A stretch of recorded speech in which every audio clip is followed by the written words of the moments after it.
మరి ముసలోళ్ళకి కూడా మరి విధవరాలకి ఒంటరిగా ఉండే ఆడవాళ్ళకి కూడా పెన్షన్లు తీసేస్తున్నానని చెబుతున్నారు.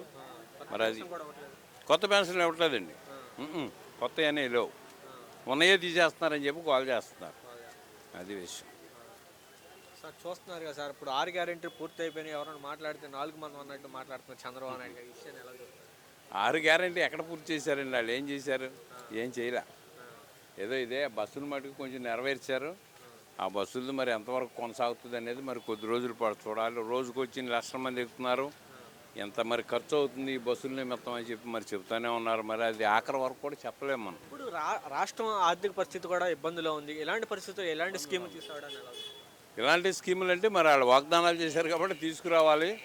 రెండోది ఏంటంటే మరి జగన్ ప్రభుత్వం ఉన్నప్పుడు ఎంత ఆర్థిక పరిస్థితులు ఉన్నప్పుడు కూడా, కరోనా వచ్చినప్పుడు కూడా, ఆ కరోనాలో మరి ఆయన ఎన్నో మరి గొప్ప గొప్ప మరి అనుకున్న ప్రకారంగా అన్నీ నెరవేర్చుకొచ్చాడు. ఆర్థిక పరిస్థితులు ఉన్నప్పుడు కూడా అన్నీ స్కూల్ పిల్లలకు కూడా మరి వీళ్ళు వచ్చిన తర్వాత ఉన్నాయన్నీ కూడా తీసేశారు.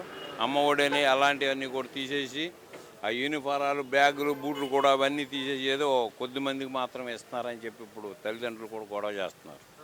అదే విషయం.